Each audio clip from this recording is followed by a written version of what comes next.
Bonjour, bienvenue pour cette quatrième table ronde autour des thèmes de l'attractivité, de la souveraineté technologique et des enseignements liés au Covid. On l'a beaucoup entendu, beaucoup commenté.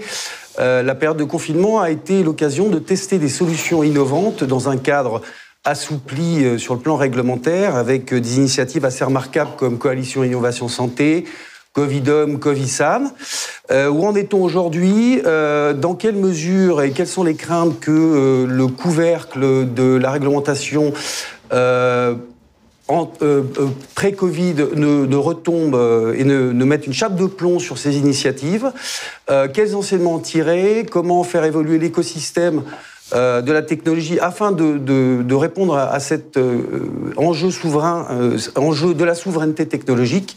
C'est ce que nous allons voir avec les trois intervenants que je vous présente. À ma droite, Jacques Biot, vous êtes ancien président de l'école polytechnique, Jean-Marc Aubert, président d'IQVIA France, et Régis Sénégou, market leader santé, e-santé, chez DocaPost. C'est ça, merci. On commence avec vous, Jean-Marc. Alors, vous qui avez l'habitude de screener tout ce qui se passe autour des données de santé et de l'innovation numérique, qu'est-ce qu'on a pu apprendre de neuf et, je dirais, d'exemplaire durant cette crise du Covid ? Quelle observation faites-vous sur ce formidable mouvement d'innovation qu'on a pu constater ? Alors, tout d'abord, ce qui est intéressant, c'est que des choses qu'on ne croyait pas possibles sont arrivées. Je prendrai cet exemple qui me paraît le plus révélateur, mais qui est qu'un des nombreux exemples. C'est que il y a quelques années, beaucoup de personnes parlaient de téléconsultation autres. On sait que dans un certain nombre de pays, cela existait et cela marchait correctement.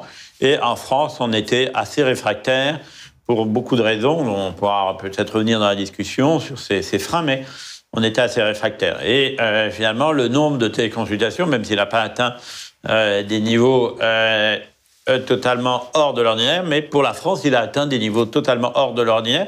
Et ce qui est d'ailleurs intéressant, c'est qu'à un certain moment, on aurait pu imaginer, confinement fini, qu'on remette en place les freins qu'il y avait initialement, mais aujourd'hui, on voit bien que ce n'est plus vraiment possible de revenir comme dans la période après-Covid. Et on retrouve ça avec beaucoup de choses, même si l'application Stop Covid, pour l'instant, a un nombre d'utilisateurs très limité par rapport à ce qu'on aurait voulu, parce que finalement, il y a quand même 1,5 million de personnes qui l'ont téléchargé, peut-être un peu plus à ce jour.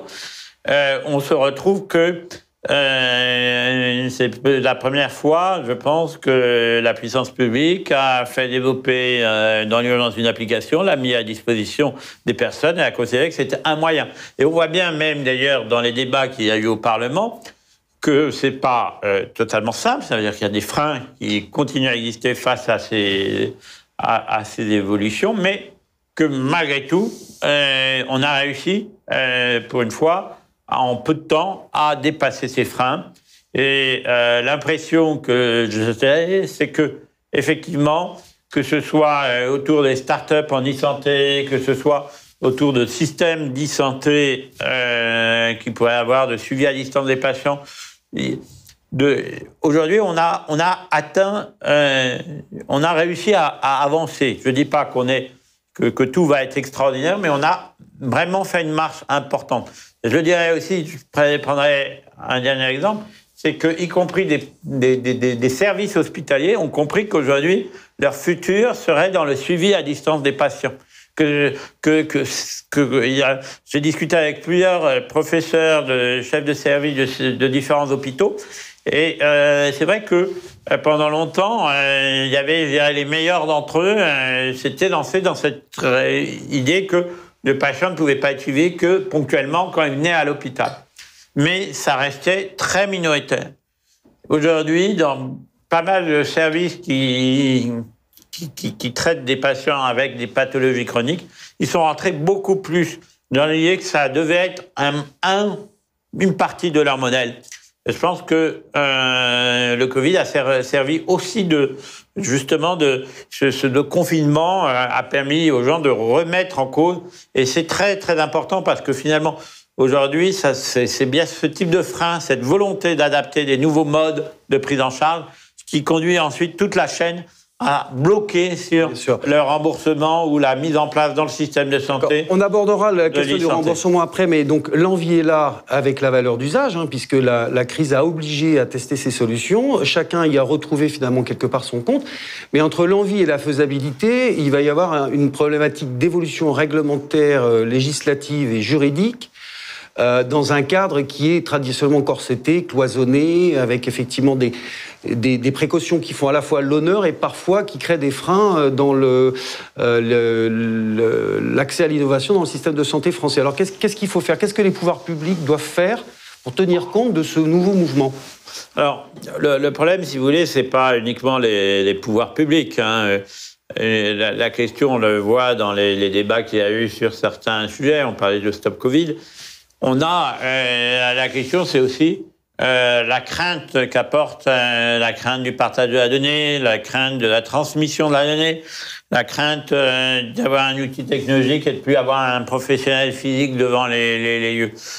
Et donc, ce qui est important, c'est ce que je disais, c'est vraiment la population à bouger. Après, qu'est-ce qu'on peut faire pour aller plus loin? Je pense qu'il faut... on a pu remarquer que quand on a convaincu, finalement, quand on convainc de la valeur des choses, le système bouge. Donc il va falloir continuer à convaincre les pouvoirs publics, mais dans leur ensemble, on va dire, les patients, les différents, aussi les médecins, toutes les institutions, l'assurance maladie, ouais.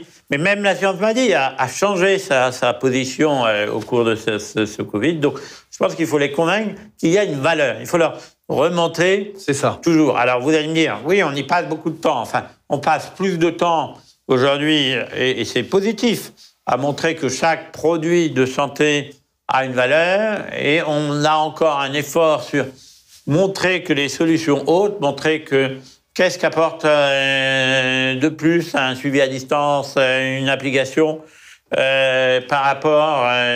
voilà, ça apporte la continuité, on l'a vu. Ça apporte d'autres choses. Et c'est tout cela qu'il faut continuer à prouver. Je pense que le problème, bien sûr, il y a un frein. Il y a un frein important. Il y a un frein, on le voit sur certains débats en dehors d'ailleurs de la santé aujourd'hui. Il y a des freins. À l'innovation, il y a des peurs qui se créent. Le Covid a permis de régler un certain nombre de peurs. Il faut surtout pas les laisser se recréer. Ça veut dire il faut, si vous voulez, j'aurais tendance à dire, si on veut avancer, actuellement, il faut y aller tout de suite. Il faut pas attendre 1 an, 2 ans. Je pense qu'on a 18 mois où on a une fenêtre qui s'est ouverte. C'est ça. Elle finira par se refermer, sauf si on avait d'autres vagues épidémiologiques, mais ça, on peut la laisser entrouverte également. Ça n'arrivera pas, on verra bien ce que l'avenir nous réservera. Mais on a très clairement une fenêtre qui est ouverte, ça veut dire qu'il faut agir maintenant. Il faut utiliser cette opportunité. Si on met 6 mois à se demander ce qu'on fait, 6 mois à le préparer et qu'on se met à agir dans 1 an, on n'y arrivera pas. Alors, on abordera plus tard l'ambition, notamment budgétaire, qui existe dans France Relance. Jacques Biot, je me tourne vers vous. Est-ce que vous partagez d'abord l'observation globale de Jean-Marc Aubert sur les expériences positives du Covid? Et deuxièmement, est-ce que vous partagez aussi cette notion de construire, de bâtir, d'augmenter la confiance de l'ensemble des acteurs par rapport à ces solutions technologiques? Oui, ce qu'il faut surtout, c'est arriver à faire comprendre à la population que la technologie peut résoudre les problèmes auxquels elle est confrontée. Alors, je prends un exemple, qui est l'exemple de la production des médicaments. Le problème des pénuries, ce qu'on appelle les ruptures de stock de médicaments, n'est pas nouveau. Il a été identifié depuis 10 ans, il allait croissant. Et d'ailleurs, il était traité par les pouvoirs publics avec la création de groupes de travail. Édouard Philippe, Premier ministre, m'avait confié une mission pour essayer d'identifier les ressorts stratégiques de cette problématique. Et brusquement, le problème est survenu de façon aiguë. Au début de l'épidémie, j'ai eu un coup de fil effectivement de consultants travaillant pour la PHP qui me demandaient s'il y avait des risques particuliers. J'ai pu leur signaler que sur les curares, on allait être très juste. Et donc ça, on l'avait identifié à l'avance. Ouais. Mais sur le fond, la situation n'a pas changé substantiellement. Mon rapport était prêt en février. Le cabinet du Premier ministre a souhaité attendre un petit peu. J'aurais proposé de consulter les parties prenantes. Et au bout du compte, on l'a publié en juin avec exactement les mêmes conclusions parce que l'épidémie de la Covid a rendu, j'allais dire, le problème beaucoup plus sensible pour tous les Français, et pas seulement pour ceux qui étaient confrontés, cancéreux ou soumis à des infections graves, mais pour tous les Français. Brusquement, on a pris conscience de cette problématique. Mais sur le fond, les solutions restent les mêmes. Et les solutions, c'est quoi ? C'est ça qui est un petit peu compliqué à percevoir pour l'opinion, c'est que ça consiste pas juste à s'agiter sur sa chaise en disant relocalisons. C'est avant tout une économie de la connaissance.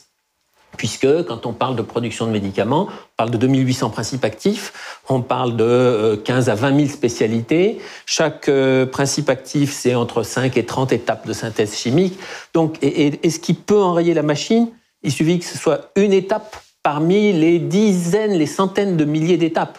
Donc, il faut avoir une connaissance du processus qu'aujourd'hui, personne n'a.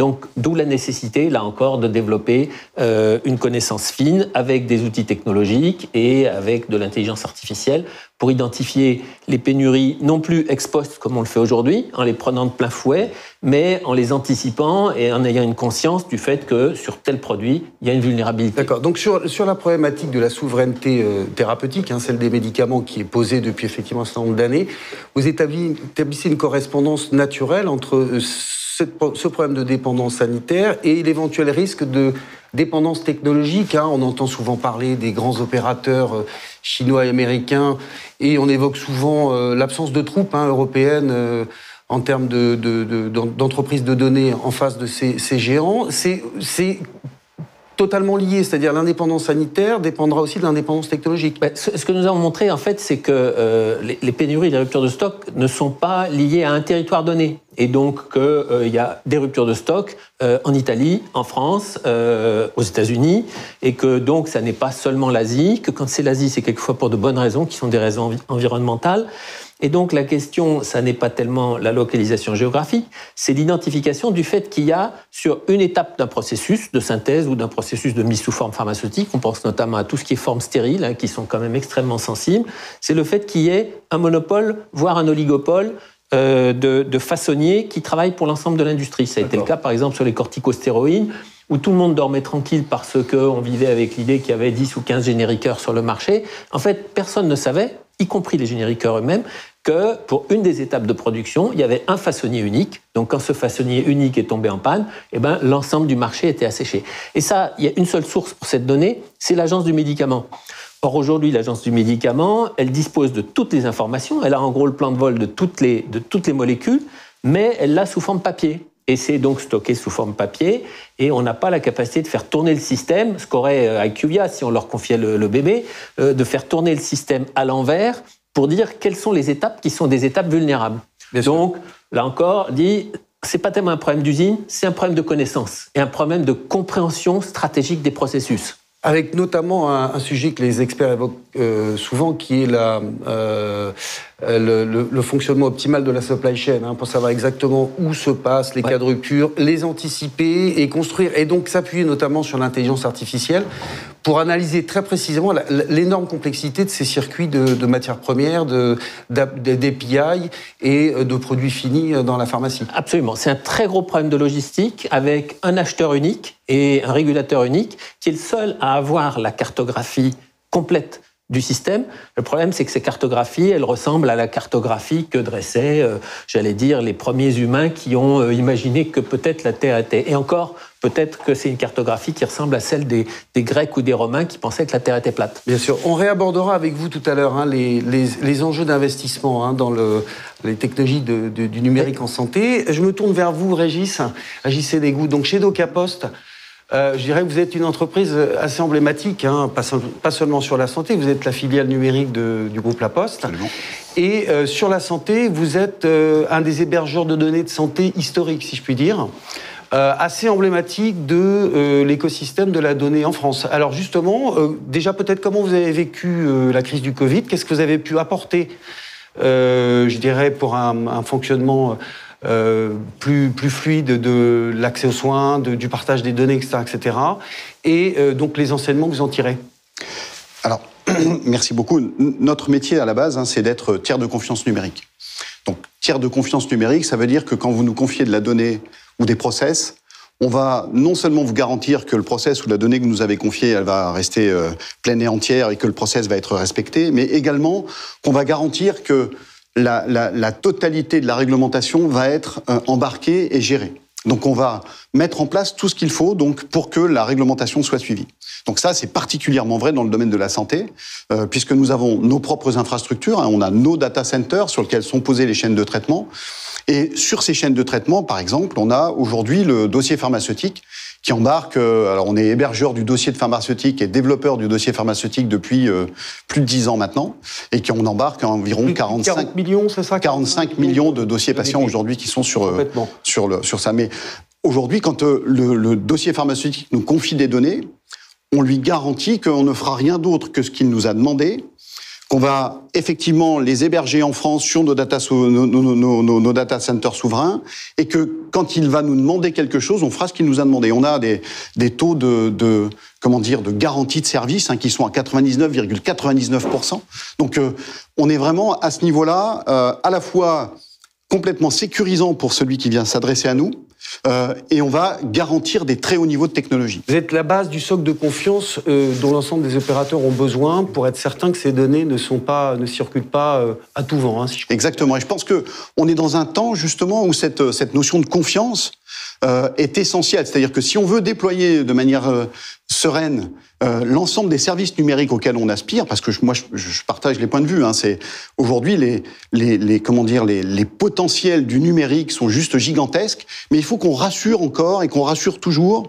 Donc il faut que l'ensemble de ceux qui confient des données, depuis la personne qui va confier ces données à quelqu'un, soit garanti d'abord qu'on va respecter sa volonté, et qu'ensuite on ne va pas dévoyer sa volonté dans le temps en fonction de ce qu'on a envie de faire avec sa data. Donc il nous confie la data pour faire quelque chose de spécifique. Quand on va traiter, on va toujours gérer son consentement pour ne pas faire autre chose que ce qu'il a voulu au départ. Bien sûr. Alors ça c'est pour votre métier historique. Et durant le coronavirus, vous avez participé à des initiatives comme maladie-coronavirus.fr. Alors de quoi s'agit-il là ? Alors maladie-coronavirus.fr, donc c'est un site qu'on a développé. Alors on a commencé vraiment comme sur un mode start-up. C'est vraiment, ça s'est passé sur quelques coups de fil. Et puis on nous a proposé l'idée, et puis ensuite on a monté un consortium qui a permis de le faire, de proposer l'idée finalement de faire un algorithme d'orientation des patients. Qu'un patient puisse venir, une personne, parce que c'est pas encore un patient, une personne puisse venir en quelques clics remplir un questionnaire, et que ce questionnaire va lui permettre de dire est-ce que je reste à la maison parce qu'il se passe rien ? Est-ce qu'il faut que je fasse une téléconsultation parce que j'ai quelques symptômes, mais j'ai pas de comorbidité, et puis j'ai pas d'urgence en tant que telle, c'est pas la peine que je me déplace, et donc je fais une téléconsulte où je reste chez moi. Et puis, ou est-ce que, compte tenu de mon état de santé et compte tenu des comorbidités, il faut que j'aille aux urgences ? C'est ça. Si je ne m'abuse, un des intérêts de cette solution, c'est notamment d'avoir démontré l'importance de l'agnosie parmi les symptômes. Absolument, oui. Absolument. Rappelez-nous ce que c'est que l'agnosie pour ceux qui ne sauraient pas. Je suis pas médecin, mais donc c'est l'absence de goût, de la perte de goût et la perte d'odorat. Donc effectivement, ça a été démontré. On a pu démontrer que c'était un des symptômes majeurs. Mais donc, on est parti à quelques dizaines. Moi, j'avais pensé qu'à quelques milliers, on serait bien content. On est aujourd'hui à plus de 11 millions de personnes qui sont passées sur le site, plus de 6 millions, un petit peu plus de 6 millions aujourd'hui de questionnaires qui ont été remplis.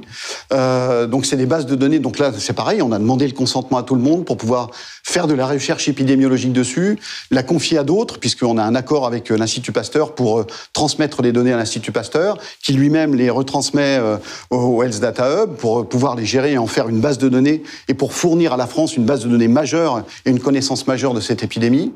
On a pu mesurer qu'on a fait baisser par 8 le taux d'orientation, enfin d'appel aux urgences sur des endroits où on a pu le mesurer. Donc ça, c'est vraiment considérable, parce que du coup, on a réussi à démontrer aussi que quand on gère bien le process, en prenant en charge la personne, elle n'a pas forcément besoin d'aller aux urgences et on va pouvoir la rassurer, l'orienter comme il faut pour qu'elle ait la bonne prise en charge. Et ça, je pense que c'est vraiment essentiel. Alors, c'est une solution intéressante, mais on se pose toujours la question, et on se la pose pour pas mal d'initiatives concernant le coronavirus, c'est so what après ? Comment est-ce qu'on pérennise ? Est-ce que c'est une solution qui pourrait se dupliquer ou se diversifier sur d'autres, je dirais, autodiagnostics ou pré-autodiagnostics d'autres pathologies ? Comment est-ce que vous réfléchissez éventuellement à la pérennisation de cette solution, comme doivent a priori le faire toutes les startups qui se sont distinguées pendant la phase de confinement ? Alors là, pour le coup, sur cette partie-là, on n'a pas trouvé de modèle économique. Il n'y a pas eu de modèle économique lié. C'est uniquement, il y a une vingtaine d'acteurs qui nous ont rejoints, des assureurs, des banquiers, des entreprises de la technologie. Enfin voilà, donc il y a une vingtaine de personnes d'entreprises qui ont participé et qui ont abondé pour qu'on puisse faire fonctionner le système. Donc il n'y a pas de modèle économique qui a été défini. D'accord. Par contre, effectivement, alors moi je parle pas de diagnostic parce que ça me paraît un peu violent, mais je parle d'orientation. C'est ça. Donc et ça vraiment je préfère. Donc mais effectivement de dire, on voit bien aujourd'hui on est dans une période où finalement une personne a du mal à s'orienter pour être prise en charge. Et s'il y a une explosion aujourd'hui des taux de charge aux urgences, c'est que la plupart du temps la continuité de la prise en charge est pas bien gérée en termes d'orientation. Donc si on met en place des systèmes comme ça qui permettent, je sais pas, j'ai une grippe ou j'ai tout type de pathologie où je me pose quelques questions et en quelques clics on va pouvoir me dire là va plutôt faire une téléconsultation, ça nécessite pas d'aller tout de suite aux urgences et on t'oriente vers une téléconsultation parce qu'il y en a plusieurs de disponibles. Du coup on va faire baisser cette pression tout en améliorant l'efficience globale du système et en améliorant la prise en charge individuelle. Bien sûr, c'est très intéressant. Donc effectivement, ce type de solution s'oppose la question du modèle économique, et c'est une question qui me permet de me tourner vers Jean-Marc. Jean-Marc, je rappelle quand même que vous avez été également l'animateur de la task force qui, sous le précédent gouvernement, visait notamment à, je dirais, faire sauter un certain nombre de verrous organisationnels et réglementaires et à étudier des pistes différentes en termes de tarification pour lutter contre le cloisonnement. Le coronavirus a fait sauter un certain nombre de ces cloisons aujourd'hui. Le problème aujourd'hui, c'est quel modèle économique on construit demain, notamment pour que ces solutions technologiques aboutissent à la croissance d'entreprises qui nous permettent peut-être de figurer dans la compétition mondiale et de répondre à la question de la souveraineté. La question est large. Non, c'est une question intéressante et surtout c'est une question qui demande d'éviter d'avoir tout le temps les mêmes réflexes. Parce que finalement en France, on a beaucoup de réflexes. Il faut que l'État paye, donc il faut que ça soit remboursé par la sécurité sociale, on ne se pose pas de questions, tout doit être remboursé. On aime bien cela. Et le problème, c'est qu'il y a beaucoup de choses qui sont remboursées aujourd'hui par la sécurité sociale et qui n'ont pas de valeur, justement parce qu'on le prend dans ce sens-là du réflexe. Et moi, je reprends, mais c'est qu'un exemple de ce qui s'est passé dans le monde sur l'évolution justement de l'e-santé, de la manière, de la prise en charge, de l'utilisation électronique dans la prise en charge des médecins, des patients, par les professionnels de santé, par des infirmières et autres. Si vous voulez, il y a quelques années, j'étais aux États-Unis. Et aux États-Unis, il y a toute une partie d'accompagnement électronique qui sont développées en quelques années suite à la fameuse loi Obamacare. Et pourquoi elle s'est développée grâce à la loi Obamacare ? Parce que la loi Obamacare avait dit que les hôpitaux devraient payer les réhospitalisations.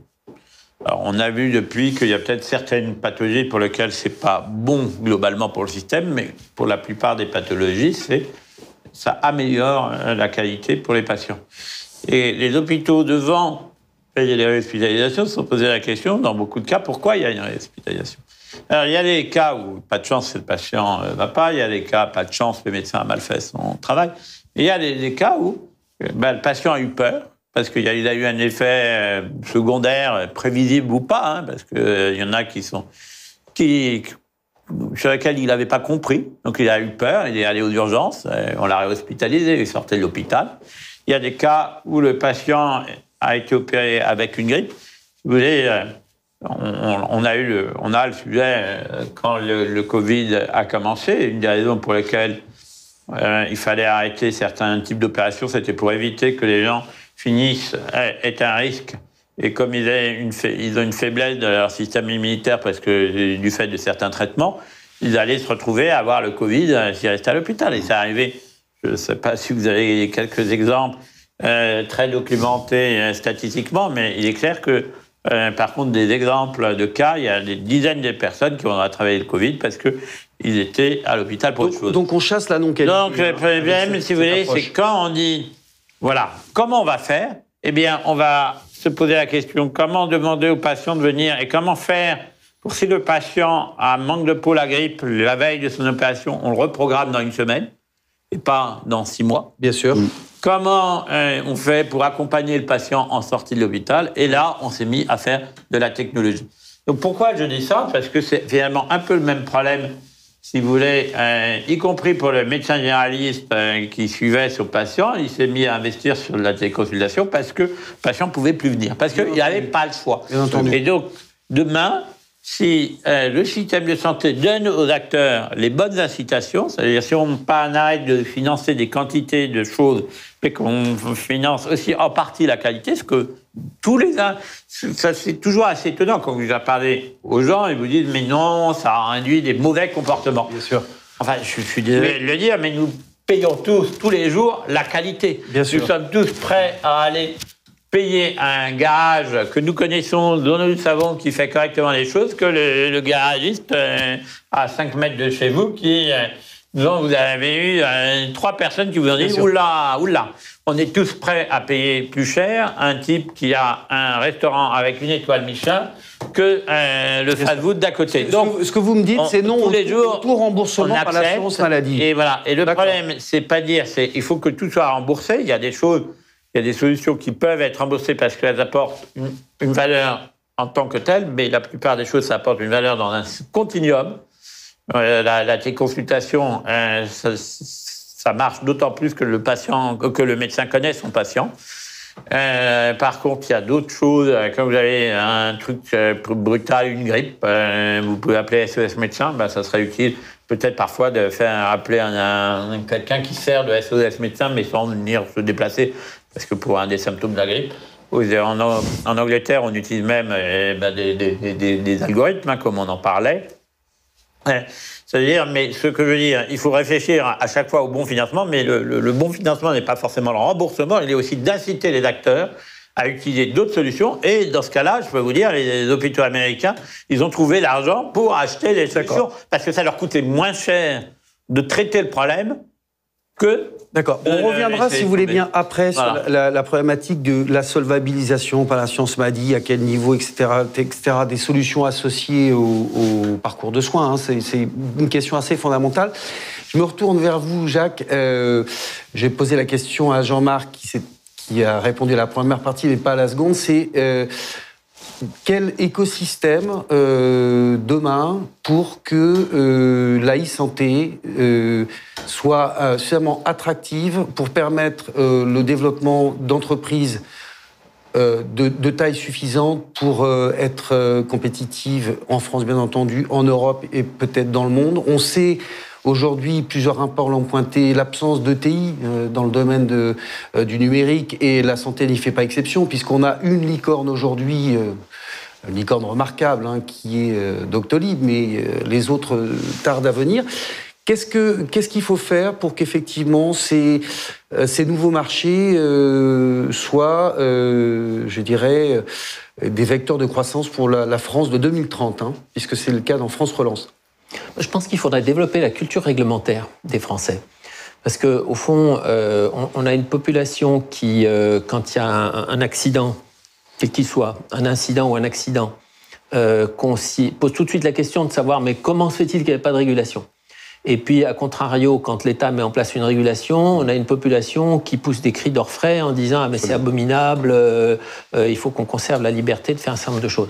En 89, on avait fait avec Jacques d'Angoumout, et honneur à sa mémoire, un rapport, qui était le rapport Biot-Dangumo, sur l'industrie pharmaceutique française, où en fait, on avait très largement prévu ce qui était devenu de l'industrie française, qui a très largement disparu. Et ma thèse, déjà à l'époque, c'était de dire on a une grande industrie quand on a un grand régulateur. Pourquoi est-ce que les Américains ont une industrie pharmaceutique très forte? Parce qu'ils ont un régulateur, la FDA, qui est très puissant et très intelligent. Bon. Pourquoi est-ce que la France a eu pendant un certain temps une industrie nucléaire très forte? Parce que nous avions un régulateur du nucléaire qui était très fort, très intelligent. Et ainsi de suite, l'aviation civile. Pourquoi est-ce qu'on a une grande industrie de l'aviation civile jusqu'à la Covid? C'est parce qu'on a une administration de l'aviation civile qui était puissante et intelligente. Et je pense que dans le domaine historiquement de la santé, des produits de santé, mais on va avoir la même problématique demain avec les technologies de e-santé, il faut vraiment qu'on arrive à mettre en place un régulateur qui soit un peu aux avant-postes. Qui soit incitatif et non pas... qui soit pas seulement punitif, c'est ça, mais qui soit aussi créatif et qui soit en termes de méthodologie d'évaluation aux avant-postes, parce que, bon, je prends des exemples, si vous voulez, tout ce qui tourne autour de la médecine personnalisée. On voit que ça va modifier profondément la façon dont on mène les essais cliniques et que on va passer de l'époque ce qu'on appelle le grand essai clinique randomisé, le RCT, à des essais qui vont forcément avoir avec des méthodologies humain, très différentes, voilà, avec probablement un peu plus de rétrospective, avec dématérialisé également, des moyens d'identifier les biais, mais on ne pourra plus avoir des échantillons énormes et exactement identiques. D'abord parce que ça ne correspond pas à la population réelle. Bon, bref. On voit que la FDA réfléchit à la façon dont on va pouvoir tirer des conclusions d'essais qui seraient des essais non conventionnels. Là, je suis en train de préparer une conférence pour le Congrès européen de dermatologie à la fin du mois d'octobre. Je fais le point. Il y a aujourd'hui 50 algorithmes qui ont été approuvés par la FDA au titre de ce qu'on appelle des 510K, c'est-à-dire qu'ils ont approuvé les algorithmes comme des dispositifs médicaux. Bon.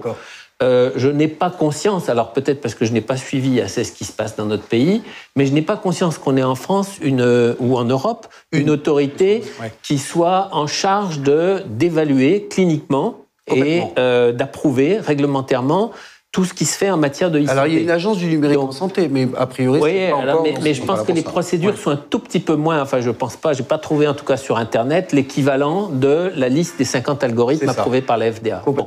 Et donc, je pense que quand on voit les peurs de nos concitoyens, il faudrait vraiment qu'on arrive à confirmer à nos concitoyens que, à la fois, il y a une régulation, qu'elle est assurée par un collège d'experts, parce que quand vous avez un expert unique, il y a tout de suite une espèce de défiance vis-à-vis de cet expert, dont on se demande si... il faut trouver, ce qui est quand même l'éternel problème qu'on rencontre en santé, l'équilibre entre la compétence et l'absence de conflit d'intérêt, parce que faut pas, si on veut avoir une agence puissante, il ne faut pas forcément avoir une agence dans laquelle on a uniquement des gens qui n'ont jamais travaillé avec l'industrie et ne travailleront jamais avec l'industrie, parce que c'est pas C'est bien de vous l'entendre dire.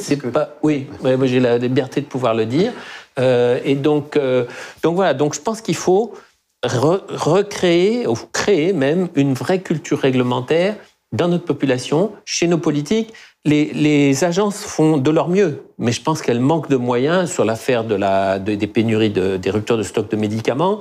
Les gens de l'agence du médicament sont exemplaires, mais ils sont deux. Là où j'ai rencontré les autorités chinoises dans le cadre de la mission, il y a entre 20 et 30 personnes au sein de l'agence chinoise du médicament qui rapportent directement au comité central, enfin au gouvernement central, et qui travaillent sur les ruptures de stock.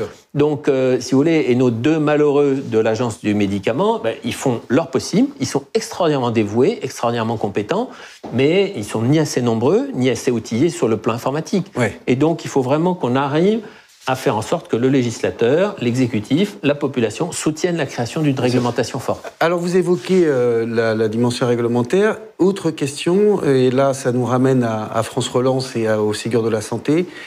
Le retour de la planification, est-ce que c'est une bonne chose pour le développement du numérique en général et peut-être du numérique en santé? Est-ce qu'il faut effectivement pas poser des perspectives beaucoup plus volontariste et beaucoup plus calendaire sur ces sujets stratégiques? La planification, elle n'a d'intérêt que si, quelque part, l'exécutif lui fait confiance et mène lui-même une politique constante. Bien sûr.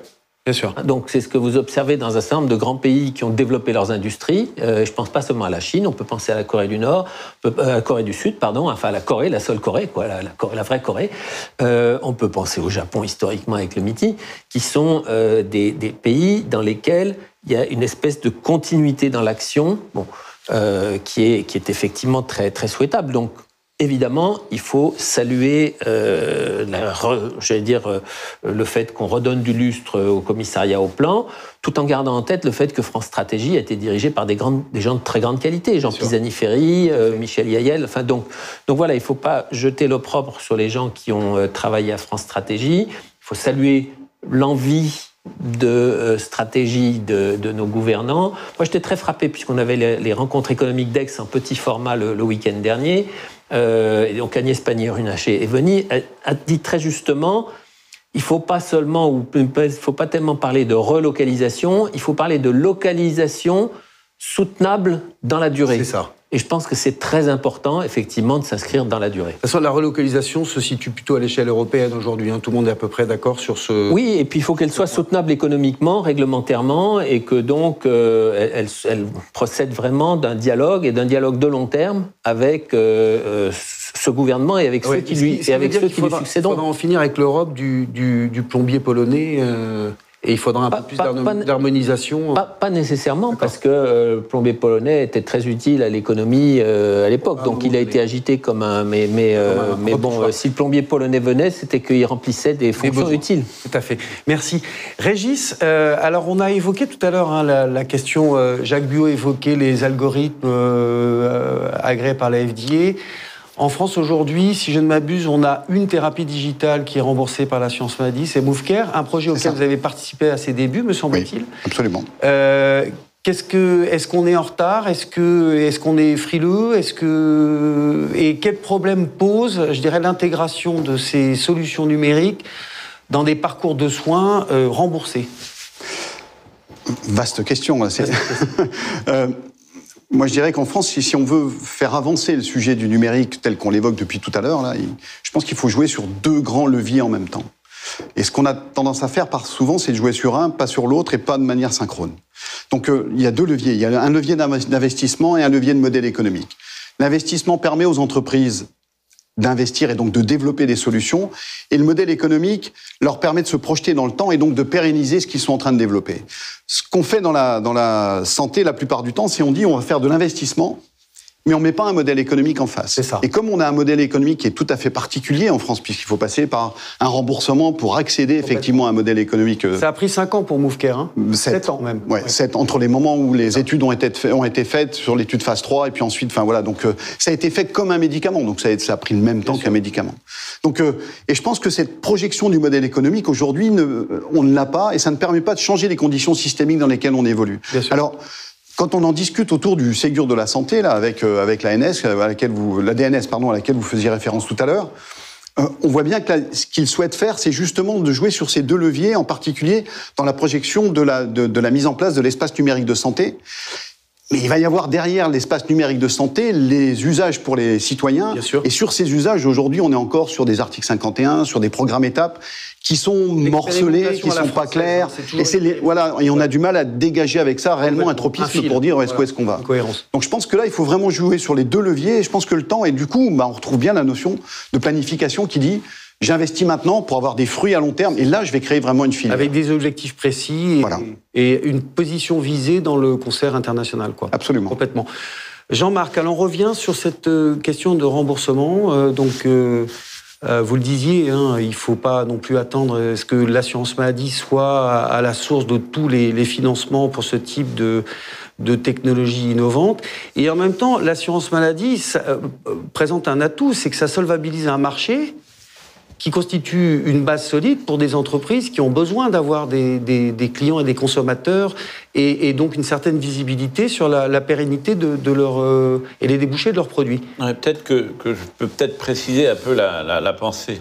À la fin, en santé, c'est en France, mais dans tous les pays, même aux États-Unis, à la fin, si on veut des systèmes de santé qui fonctionnent, c'est, je ne vais pas dire l'assurance maladie, parce que ça, c'est la vision française, mais c'est les fonds publics qui financent. Aux États-Unis, entre ce que finance Medicare, Medicaid, et ce qui est financé comme réduction d'impôts aux entreprises pour développer de l'assurance santé, les fonds publics sont un peu inférieurs peut-être à la France en proportion, mais en part du PIB des États-Unis sont très supérieurs à celle de la France. Donc tous les pays, à la fin, c'est du financement public. Ce que je veux dire, c'est juste, ce financement ne doit pas venir... Si vous voulez, on a un nouveau modèle économique. Alors, vous avez le problème, et Dieu sait que ce problème a avancé, hélas, de manière chaotique en France, mais vous avez le problème, vous voyez, on a des solutions dans le respiratoire, par exemple, vous mettez votre masque tous les soirs, etc. Et on rembourse le masque. Et on rembourse normalement un service tous les mois. Et en France, on accepte de rembourser un service que les personnes n'utilisent pas. C'était le cas. Bien sûr. Et donner l'idée que peut-être l'observance devait rentrer dans le prix du service a semblé, ça a été une révolution. Ça a pris 3 ans avec un élément. Ou un peu plus que 3 ans dans la réalité. Vous étiez à l'assurance maladie à l'époque. Et ça a pris beaucoup de temps, beaucoup d'années, beaucoup de disputes, Or, c'est quand même assez quand même normal que l'assurance maladie ne rembourse qu'un service que les gens utilisent. Et voilà. Et pourquoi je dis ça? Parce que demain, on ne va pas rembourser des apps. Enfin, ou alors, ça va vite s'arrêter, hélas, parce que très vite, on aurait vu, on aura remboursé 3 apps, les gens l'utiliseront plus ou moins. On ne va pas rembourser des apps parce qu'il y a une app. On ne va pas rembourser un système de télésuivi parce qu'il y a un système de télésuivi. Demain, comme vous avez envie, vous allez financer parce qu'il apporte quelque chose au système. D'abord, l'usage. Déjà, ça serait pas mal qu'on passe du financement de l'existence au financement de l'usage. C'est vrai. Mais aussi, pourquoi pas, le fait que vous alliez mieux à la fin. Parce que je ne sais pas combien d'entre nous sont prêts à payer 100 000 € pour un truc dans lequel, 6 mois après, ça ne change rien à vous. Vous allez vous arrêter avant. Donc, notre problème à nous, je pense, c'est vraiment changer la vision que nous avons, y compris les acteurs, tous les acteurs de santé, y compris nous-mêmes, de ce qu'on doit attendre. Je ne crois pas du tout à ce que l'e-santé va fonctionner dans le cadre d'un remboursement par morceau du système de santé. Je n'y crois pas du tout. On aura toujours les mêmes blocages. Mais Jean-Marc, si je peux parce que, pour être très clair, le même blocage qu'ont d'ailleurs certaines entreprises du médicament, aujourd'hui, avec des produits qui arrivent pour soigner une population, pour vider un hôpital, parce qu'il y en a qui vident des services hospitaliers. J'aime bien, quelquefois, on aime bien en France compter le nombre de vous évoquez nouveaux dont on a besoin. L'hépatite C. L'hépatite C, c'est qu'un exemple, mais c'est qu'un exemple. Vous avez des exemples beaucoup plus vieux. Vous avez des médicaments qui ont supprimé tout, tout problème digestif grave. Voilà. Or, pour ces produits, il y a plein de pays qui réfléchissent qu'est-ce que va créer le système. Donc, pour la e-santé, c'est pareil. On est devant une transformation du système.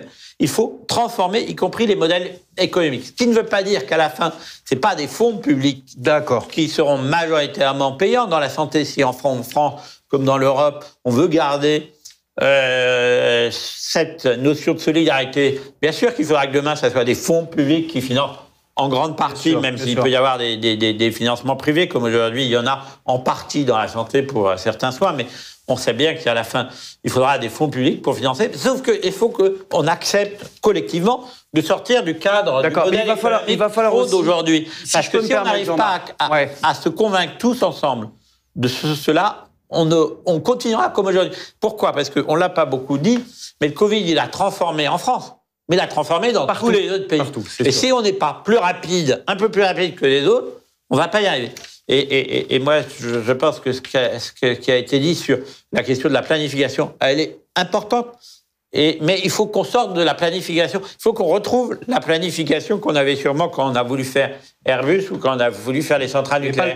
Mais pas le plan calcul voilà. que moi, je me rappelle avoir fait du TO7. Ça veut dire d'être capable à 5 ans, à 7 ans, donnons-nous les années qu'il faut, mais on vise d'être à la pointe internationale. Pas partout. C'est pas le fait pour avoir des comme dans la technologie, dans les santé, c'est clé. Ça varie très vite. Si vous définissez comme cahier des charges d'atteindre le niveau de 2021 des concurrents américains ou chinois, ben, si vous mettez 5 ans à atteindre le niveau 2021, en 2025, ça ne servira à rien. Jean-Marc, je vous arrête. Voilà, on est très, quasiment en fin de table ronde, donc je voudrais quand même laisser la possibilité à Jacques et à Régis de nous dire peut-être soit commenter, compléter ou contredire. 2 minutes. Jean-Marc, 1 minute. C'est terminé. Il y a un sujet qui est très important aussi. J'accorde à Jean-Marc. C'est gentil de donner votre temps de parole. Voilà. Problème. Il y a un abusez sujet, pas, Jean-Marc. la compétence. On parlait de compétences. Est-ce qu'on n'a que 2 personnes qui travaillent sur un sujet, etc. Aujourd'hui, on a des sujets justement autour de l'e-santé, autour de la recherche clinique. Aujourd'hui, grâce au Covid, il s'est passé une transformation forte aux États-Unis. La FDA a accepté énormément d'essais patients centrés. Ça veut dire que le patient reporte une partie des données. Ce type, et certains parlent d'essais virtuels, etc., avec parfois qu'une seule cohorte, etc. Il est clair que aujourd'hui, nos agences du médicament en France, l'HAS, l'agence du médicament, tous ceux qui ont justement un lieu, il est important qu'on arrive à les aider à se transformer, à transformer la manière dont ils voient l'évaluation d'un produit de santé, l'évaluation d'un produit d'e-santé, c'est pas le sujet, l'évaluation dans le système de santé, parce que sinon, là aussi, on va pas perdre uniquement sur l'e-santé, si vous voulez. On va continuer à perdre sur le cœur de la santé. D'accord, mais on ne peut pas être sur le service médical rendu comme pour les médicaments. Pour la e-santé, c'est pas adapté. Non, mais d'accord. Il faudra un système d'évaluation. On peut être sur plein de choses. Et incitatif. Mais non, vous pouvez être sur l'évaluation du système médical rendu, mais l'évaluation du système médical rendu ne s'arrête pas uniquement, si vous voulez, à faire un essai en double aveugle pendant 2 ans. D'accord, voilà. C'est clair. Et tant qu'on ne sort pas de cette idée, eh bien, on va perdre. Parce qu'aujourd'hui, ça bouge. On aurait pu dire, il y a 5 ans, ça ne bougera jamais. Si, ça bouge. Et on va même perdre sur le cœur de la santé la capacité en France de faire des choses. Jean-Marc, il est 15h47. Voilà. Je suis désolé, je crains que Jean-Marc... 3 quarts d'heure avec Jean-Marc Aubert, c'est pas... Pas de souci. Merci à tous les 3. Et je suis désolé, il me reste... je n'avais pas noté. Mais on refera une session.